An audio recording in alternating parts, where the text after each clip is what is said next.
नदी में ही स्नान करा दिया। बोले बाबा ऐसा ही हो तो है। अब सब ग्वालों में धूम मची, बोले एक ने डालो तो अब हम भी डालेंगे, हम भी डालेंगे। नंद जो ग्वालन आ पकड़े, कहीं लोगन नाचन को विवसाए, गोद भरी कसी फेट चले तब नंद बाबा सबके मन भाए। नाचत देख के नंद बाबा सब नाचत नाच मंगन छाए, काहुन लाद नंद के ऊपर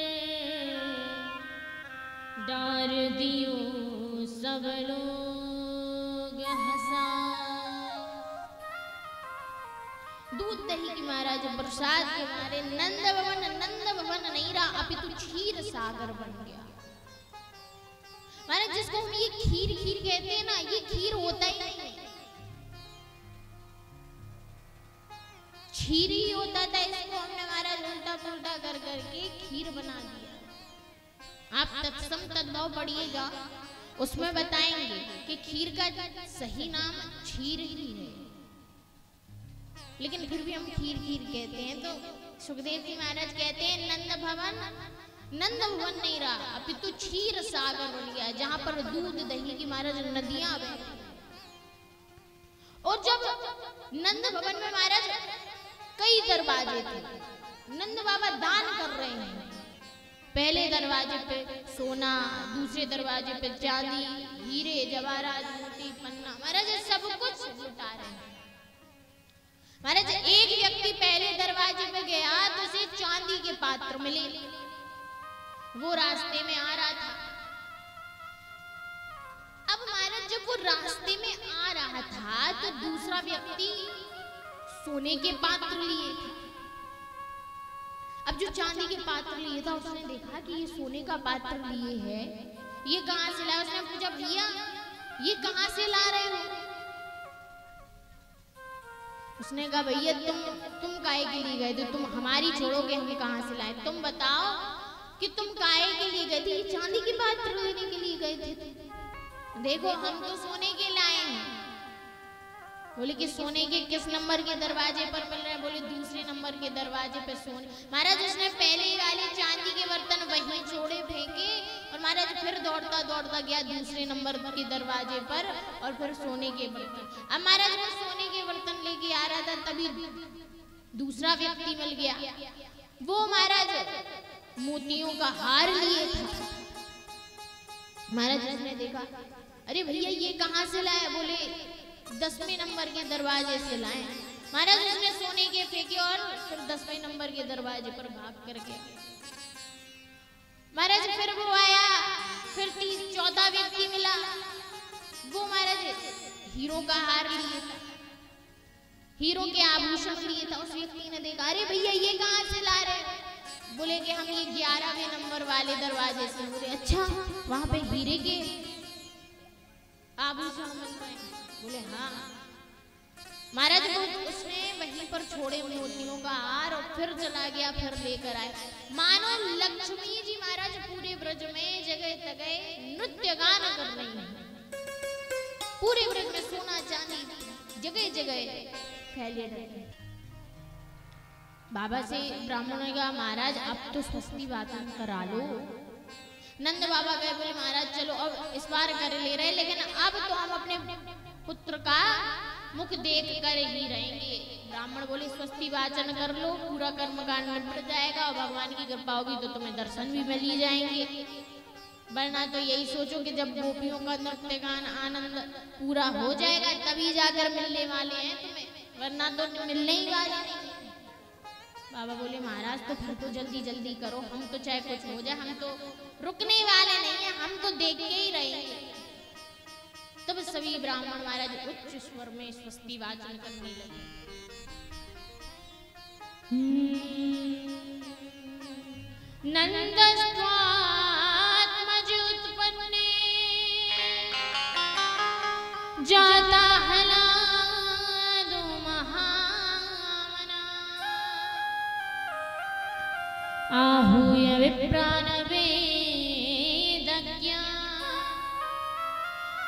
स्नातः शुचिरलङ्कृतम्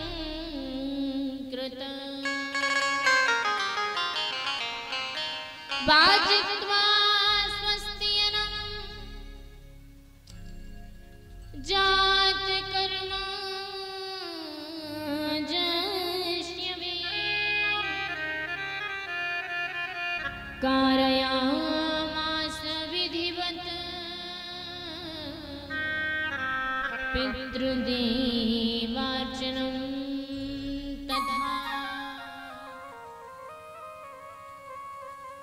नंदस्त्वात्मजोत्पन्ने जाता हलादो। मानो नंद के घर लाला तो हुआ है, लेकिन लाला के रूप में आह्लाद आनंद उत्पन्न हुआ। इसीलिए तो कहते हैं नंद के आनंद भयो, नंद घर आनंद भयो।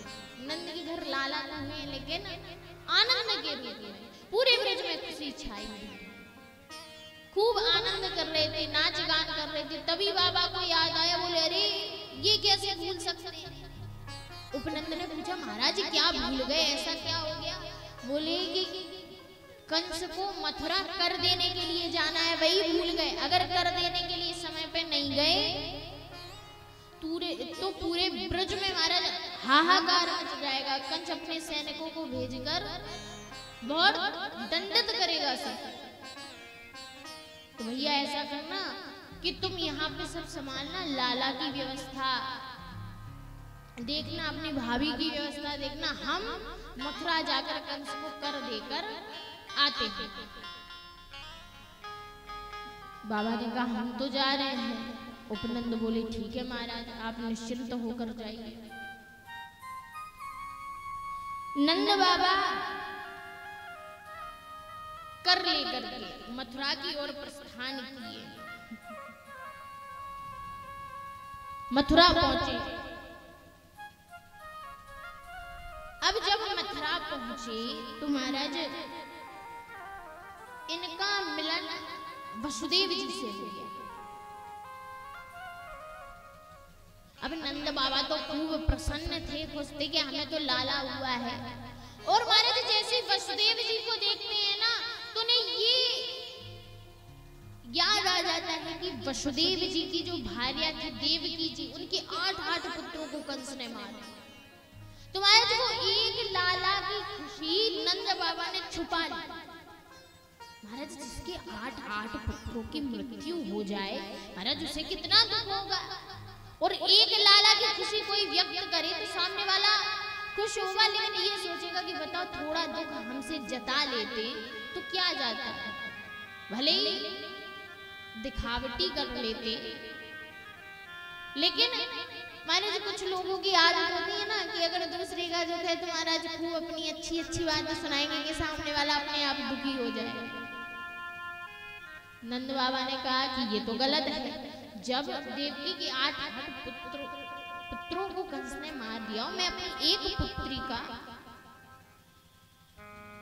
सुख, एक पुत्र का सुख जताऊं, उसे कितना बुरा लगेगा।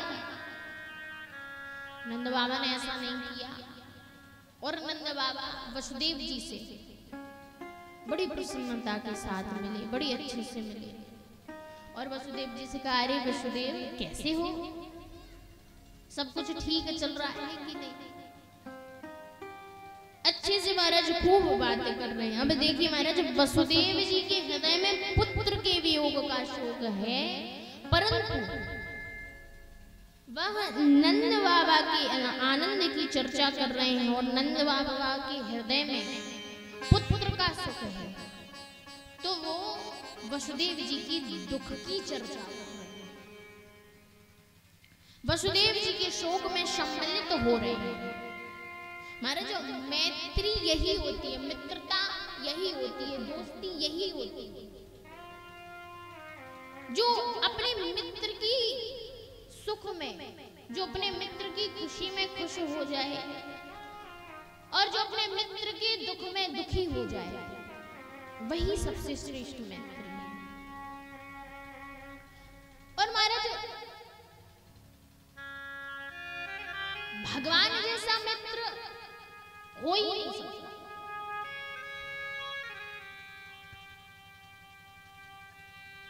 आप कथा में, आगे की कथा में श्रवण करेंगे सुदामा चरित्र। महाराज जो लोग कहते हैं ना कि मित्रता बराबरी में होती है, ऐसी बात नहीं है। जरूरी नहीं है कि मित्रता बराबरी में हो। हमारे विचार, हमारी सोच ये बराबर होनी चाहिए। सोच हमारी ऊंची नीची नहीं होनी चाहिए। महाराज कहाँ सुदामा जी जैसे ब्राह्मण और कहाँ द्वारकाधीश, पूरी द्वारिका के नरेश अधिपति, कहां से बराबरी है। और महाराज उनकी तो बराबरी कोई कर भी नहीं सकता, जो स्वयं त्रिलोकीनाथ है, जो तीनों लोगों के महाराज भगवान है, ईश्वर है, जगदाधार है, उनकी बराबरी भला कौन कर सकता है। नंद बाबा ने अपना सुख नहीं सुनाया, सुख व्यक्त नहीं किया। रामचरितमानस में गोस्वामी तुलसीदास जी महाराज लिखते हैं, जेना मित्र दुख होई दुखारे, जेना मित्र दुख होई दुखारे,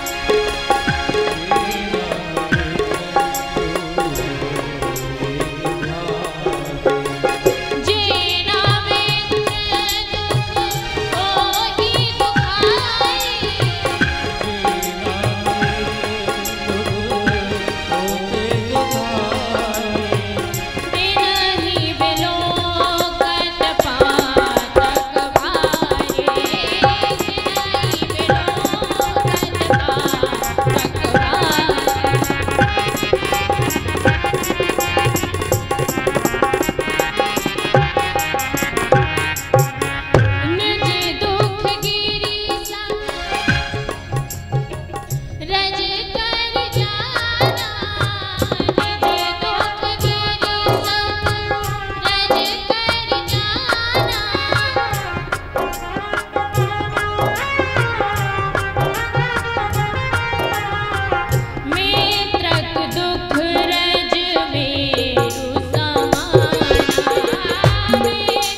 मित्र दुख होई दुखारी, तिनहि बिलोकत पातक भारी। और निज दुख गिरि सम रज करी जाना, मित्रक दुख रज मेरु समाना। और चौपाई का अर्थ कि अगर हमारा दुख बहुत भारी भी है, गिरि के समान है, बहुत बड़ा है, तो भी निज दुख करी गिरि सम रज करी जन। अगर वो दुख बहुत बड़ा है, गिरि के समान है, पर्वताकार है, तो भी उसे रज की कण के समान मानना चाहिए कि हमारा दुख बिल्कुल छोटा है। और मित्र का दुख रज मेरु समाना, अगर मित्र का दुख रज के समान है, छोटे से कण के समान है, तो भी उसे मेरु के समान मानना चाहिए, बहुत बड़ा मानना चाहिए। यही सच्ची मित्रता है। मित्र को चाहिए कि अपना दुख पहाड़ जैसा भी हो तो मित्र से छुपा कर रखें, और मित्र का दुख यदि कण के बराबर दिख रहा हो तो सिर्फ पर्वताकार मानकर उसका निदान किया जाए। दोनों अपने सुख दुख की बातें कर रहे हैं, एक दूसरे को अपना दुख सुख बांट रहे हैं, पर वसुदेव जी को महाराज लाला की बड़ी चिंता है। बोले कि बाबा तो यहाँ है और गोकुल में कौन होगा, हमारा लाला कैसा होगा, उसकी रक्षा उसकी सुरक्षा पता नहीं कैसी होगी, अब क्या किया जाए। बोले बाबा एक बात बताऊं तो। नंद बाबा बोले बताओ भैया, कैसी बात करो तुम, हमसे छुपा रह रहे, हम तो मित्र हैं, बताओ बताओ। वसुदेव जी कहते देखो बाबा मैं तुमसे यह बात बता रहा हूँ क्योंकि मुझे तुम पे विश्वास है, इसलिए मैंने आज तक यह बात किसी को बताई ना है। नंदा बोले भैया बताओ ऐसी कौन सी बात तुमने नहीं बताई। बोले कि बाबा मैं बहुत बड़ा ज्योतिष का पंडित हूँ, मैं बहुत ज्योतिष जानता हूँ और बाबा तुम्हारे ग्रह है ना अभी ये सही नहीं चल रहे हैं, तुम्हारे लाला पे संकट है, तुम तो जल्दी से गोकुल जाओ और अपने पुत्र की रक्षा के लिए अच्छे से व्यवस्था करो, तुम जल्दी से जाओ। महाराज बाबा को विश्वास ना हुआ। वसुदेव जी कहने अरे बाबा तुम्हें विश्वास नहीं तो और काउते पूछवाऊं। अरे नहीं भैया कैसी बात कर रहे, तुम हमारे मित्रों में, तुम पे क्यों विश्वास नहीं होगा, क्यों भरोसा नहीं? अरे पूरा भरोसा है, पूरा विश्वास है। वसुदेव जी कहते बाबा तो फिर खड़े खड़े क्या कर रहे हो, जल्दी जाओ। महाराज बाबा ने तो एक हाथ में माला ली और महाराज ठाकुर जी से हनुमंत लाल जी महाराज से प्रार्थना, अरे भगवान हमारे लाला की रक्षा करियो, हे ऋषिकेश भगवान हमारे लाला की रक्षा करियो, हे भगवान नारायण हमारे लाला की रक्षा करियो। महाराज पूरे रास्ते में यही माला जपते चले जा रहे हो। महाराज जो वाहक था, जो वाहन चालक था, उससे कहने अरे भैया जल्दी जल्दी करो, जल्दी जल्दी करो, जल्दी चलो, हमें जल्दी जाना है। वहां पर महाराज पूतना नाम की राक्षस कंस ने भेजा था कि जितने भी 1 महीने के अंदर जितने भी संतानें हुई हैं, जितने भी जिसकी संतति हुई है, ब्रज में जाकर सबको नष्ट कर। महाराज पूतना ब्रज में गई। अब बोली कि जब गोपियों ग्वालों को बधाई दिए जाता देखा तो बोली कि यहाँ पे पक्का किसी का जन्म हुआ है, लेकिन अगर हम अपने इसी वेशभूषा में जाएंगे तो पार तो पड़ने वाला है नहीं है। अब क्या किया जाए। बोले तो सुंदर सज धज के जाना चाहिए, कोई पहचान नहीं पाएगा। महाराज सुखदेव जी कहते परीक्षित ये पूतना कंस की भेजी गई है। कंसेन प्रहिता घोरा पूतना बाल घातनी शिशुश्चारणे नन्ति पुरग्राम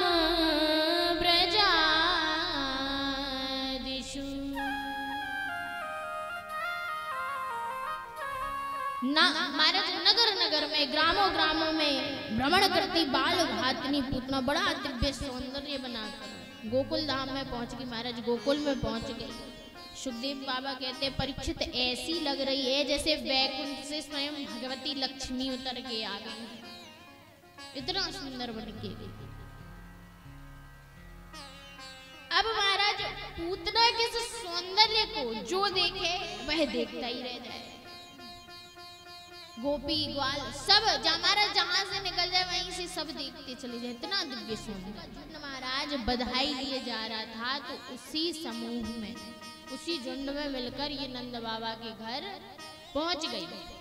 अब बोले कि अब लाला तक कैसे पहुंचा जाए, क्योंकि ऐसे तो कोई जाने नहीं देगा, कोई रिश्तेदारी कोई नातेदारी तो निकालनी पड़ेगी। तो महाराज ये गई और यशोदा मैया की महाराज सीधे जाके गले लग गई। बोली अरे बहन वो को पहचानो कि ना पहचानो।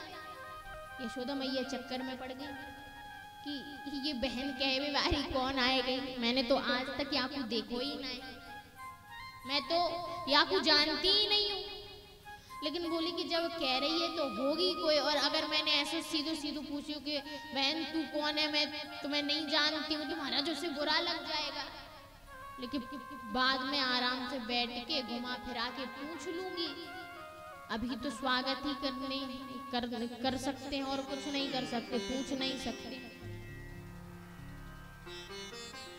पूतना कह रहे अरे तुमने मुझे नहीं पाया, मैं तुम्हारे पाम आके चाचा की महाराज इतना लंबा चौड़ा रिश्ता निकाल दिया कि यशोदा मैया के चक्कर में कि पता नहीं कौन सी बहन आ गई, कहाँ से बहन आ गई, ममेरी रुपेरी कौन सी है। बोले कि अब कुछ नहीं, अब तो हम बाद में ही पूछेंगे। पूतना बोली मैया अरे बहन तुम्हारा लाला कहाँ है, मैं तुम्हारे लाला को आशीर्वाद देने के ताई आई हूँ, मैं तुम्हारे लाला को आशीर्वाद दूंगी। मैया बोलती हैं ये तो हमारा सौभाग्य है, हमारे लाला को सौभाग्य कि सबको आशीर्वाद मिले बुआ को जा अंदर है। लेकिन एक बात कहे बहन बुरो मत मानियो। पूतना बोली हाँ, अरे कहो बहन। बोले कि मैंने अभी लाला को अभी अभी सुलायो तो जगाइयो मत, बस दूर से ही देख लियो, दूर ही से आशीर्वाद दे दियो। पूतना बोली ठीक है। महाराज जब पूतना पहुंची, भगवान ने महाराज टेढ़ी नजर करके दूर से ही देख लिया। बोले मौसी जी आ गई। भगवान कह रहे हम तो सोच के ये आए थे कि ब्रज में आए हैं तो दूध दही माखन मिश्री ब्रज की रज का स्वाद लेंगे, लेकिन ये मासी जी पहले से आ गई और ये विष का पान कराएंगी और हमारा बिल्कुल मन नहीं है। अब क्या करें, क्योंकि विष पीने का काम तो हमारा है ही नहीं। विष पीने का कार्य किसका है? बोले विष पीने का कार्य तो भगवती महादेव भोले बाबा का है। महाराज यहाँ पर एक लीला होती है, उसका संत बड़े सुंदर सुंदर भावों में व्याख्यान करते हैं कि जब पूतना आई तो ठाकुर जी ने अपने नेत्र तुरंत बंद कर दिए।